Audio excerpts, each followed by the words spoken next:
Welcome back to the FamilyDeal.com 7 Sports Cave. More Lions coverage here tonight. We go back to Ford Field, chat with ESPN's Mike Rothstein, who had some interesting things to say about today's win and what it means for your Lions moving forward.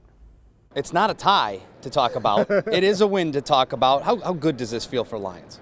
Listen, it's huge for them, and one of the things that came out of the locker room that multiple players said was they knew it wasn't their best performance, especially offensively. Yet they'll take it. And at this point in the NFL season, especially coming off of a tie that really felt like a loss last week against Arizona, and with what's coming up at Philly next Sunday, then home against the Chargers, then a bye, then at Green Bay on Monday Night Football, this was a game they had to have, so they'll take it. And they feel like there's things to build on here, and I think you saw that offensively. Darrell Bevell's offense for the second straight week, it may not have put up massive number of yards, but it looked good. The flow was there, and that when it did stall, it wasn't the constant 3 and outs that we saw in years past with Jim Bob Cooter, and I think that that's something that they can really build on and they can really have some confidence in going forward. I mean, the play calling is one of the things, obviously, every offensive coordinator is going to get dissected and whatnot, but the flow of the game, the flow of the offense, and of course, the play basically to lock it up, that 3rd down and 6, Jesse James gets open in the flat, and that was a Stafford, basically, he heard it. He said he heard it through the call. And he's like, this is going to work, and this is great. So it's nice to see Bevell and Stafford on the same page when that was questioned by people because of the timeout that would have cost them the Arizona game. Right, absolutely. And I think a lot more was made of that timeout than maybe it should have been, because to me the bigger problem there was the play call after that, and never really got clarity on what was actually supposed to happen on that play call following the timeout, because that play beforehand, they're 2-0 if that timeout doesn't happen, because that play call was perfect to J.D. McKissic. So you look at those things and you say, okay, I think that there's a flow here. And the fact that Matthew Stafford clearly has some comfort with Darrell Bevell this early, I know that this is probably not what Lions fans want to hear, but it reminds me of kind of that flow that Matthew Stafford and Jim Bob Cooter had back in 2015 when he took over, and then all of a sudden things started to get rolling. So maybe they don't have a book on what Stafford and Bevell like to do together yet. However, the difference to me would be that there's a large volume of plays that people can pull for what Darrell Bevell likes to do, and the fact that they're still running the offense pretty well and pretty fluidly, I think is a good sign for what they're trying to do down the road, and that can only help them, I think, in the future. I think they really want to try to get into the end zone, or at least get points off those drives, because today it felt like they get down in the red zone, or they get down in the territory, and Stafford threw an interception, or we had a missed kick, or there was just and then finally they break through with the Kenny Golladay play. I mean, did you sense?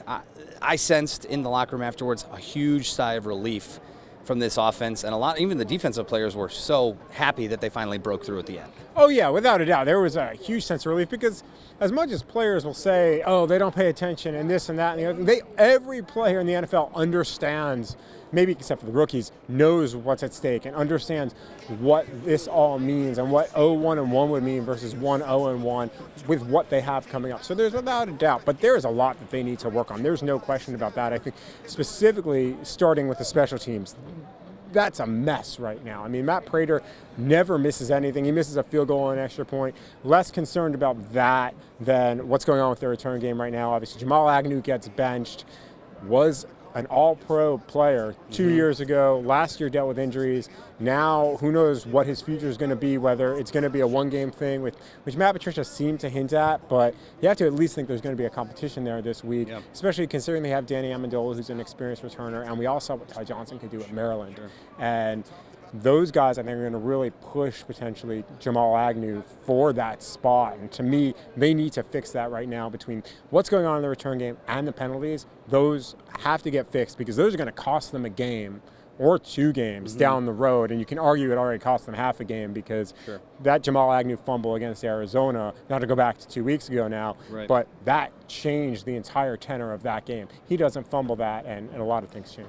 Let's talk about Darius Slay and Keenan Allen for a minute, because Keenan Allen, I was tweeting the whole game long, Keenan Allen is owning Slay, and then Slay totally redeems himself with that final play. Absolutely, and that was one of the things that was interesting to me. I wrote about it in my post-game piece, that was the biggest hole in the game plan, actually, was Darius Slay on Keenan Allen. Not that Darius Slay can't handle that. He's one of the best cover corners in the league, but you knew that Philip Rivers was going to go to Keenan Allen, go to him a lot, And I think he ended up catching 50% of his passes, maybe a little bit more than that. I think it was 8 of 15 targets that he had. So it wasn't as bad of a day maybe as it looked at, but that was a clear hole in the game plan, especially with the banged up Mike Williams and their tight end position being kind of what it is without Hunter Henry. So you look at that and you say, that was a rough day for Darius Slay, especially with 2 defensive holding calls of pass interference. So it didn't look like the best plan, but when it mattered, Darius Slay came up. His nickname is Big Play Slay. Everybody knows that already, and he has a penchant for doing those sorts of things. Think about in the past few years how many times he's had game-sealing forced fumbles, fumble recoveries, or interceptions. You can think of at least a handful of them right off the top of my head as we're talking right here. And to me, that was just another one right there, and that was a massive play that when we look back at the end of this season, if things go well for the Lions, that could be a game changer, a complete turning point, because Keenan Allen had beaten him over and over and over again the rest of the day. Going into the Eagles now, week 3 of the NFL season, what's next for the Lions? What do they really need to hone in on this week? I mean, I think it starts with special teams, as we were talking about, getting the offense a little bit crisper, maybe finding ways to get a few other guys involved. They clearly have a star in the making, if not a potential star already in Kenny Golladay. Obviously, Kerryon Johnson is playing really well right now, although that was a bobbled pass. He almost dropped that first touchdown. So I think defensively they have to work on getting more. It's funny that we're talking about this again, but more pressure, more pass rush. I thought they've got more toward the second half. Some pressure on Phillip Rivers, but it needs to be more. They need to get to the quarterbacks more and more often, because that will help the secondary. And the secondary has, despite Keenan Allen's success today, I thought has played pretty well over the first 2 weeks of the season. And I would start there. I'd start with pass rush on defense, kind of cleaning things up on offense, and then really special teams is the biggest thing that you need to figure out. Michael Rothstein, Lions defended the Den on game 1 here at Ford Field. Well, he'll be catching up with us throughout the season. Thanks, man. Appreciate your time. Absolutely. Thank you. Special thanks to Mike for joining me there. Eagles, they're losers tonight in Atlanta. That's where the Detroit Lions are headed to next week. Plenty of injuries they suffered tonight, so that'll be something to keep an eye on all week long as the Lions prepare to try to go to 2-0-1. That tie is going to be so annoying to talk about for the next 16 weeks. Just putting that out there. All right, coming up next, Red Wings training camp wrapping up. Brad Galley goes one-on-one with head coach Jeff Blashill. Big season for him on the horizon and that Detroit Red Wings group. That's coming up next. Stay with us.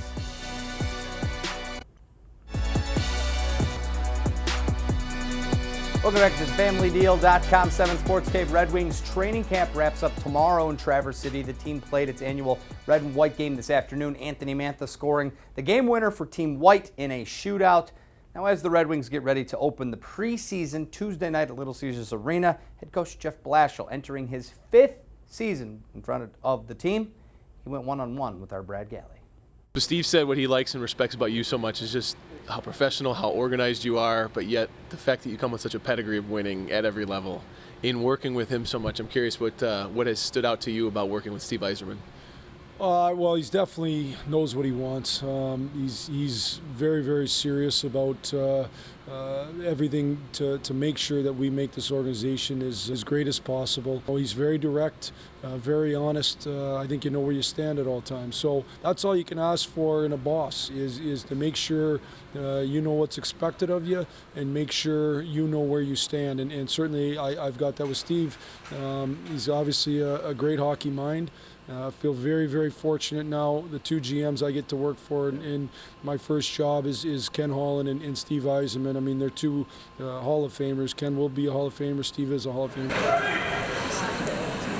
Your voice is hoarse. I can tell it right away. A lot of work out there already, huh? No, it's a lot of work. My voice, I need some voice lessons. So anybody out there that can help me with that, I'll take it. It's been great. We've worked hard, and all you can ask for as a coach is when you push them extraordinarily hard, and they just keep answering the bell and they're positive about it. It's a great thing, and that's how they've been. Like, our guys want to be great. They're sick of the losing that we've done.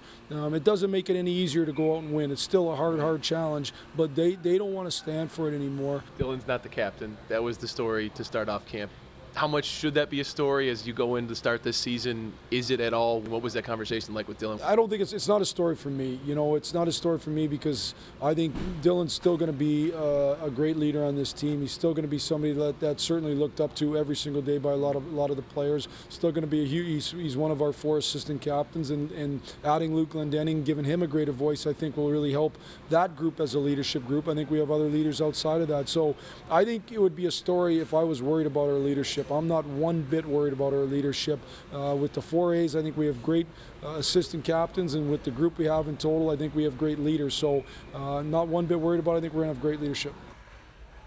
Hard to believe that hockey season already getting close to being here. October 6th is the home opener for the regular season, but if you want to get down to a great Red Wings game, you should do so at Little Caesars Arena over the next 3 weeks, as they'll get started with that preseason slate. All right, coming up next, though, we got to talk about the game of the week. I have missed the first 4 weeks of high school football already, so let's get into it. The nominees are coming up, and a few of my final thoughts, including college football locally from this past weekend. Stay with us.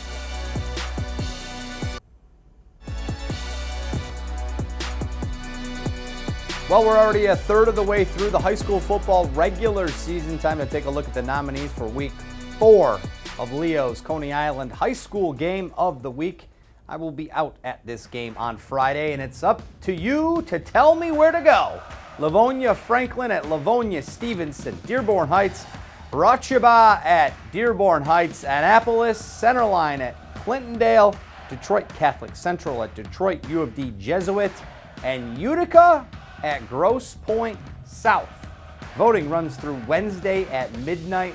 We'll be live. I'll be live at that winning game Friday at 5 and 6 o'clock. You can find that poll at WXYZ.com. So why don't you go there now, do a quick voting, and we will get to that on Friday. All right, I got to get to something now. First and foremost, yesterday's loss for Michigan State at home to Arizona State.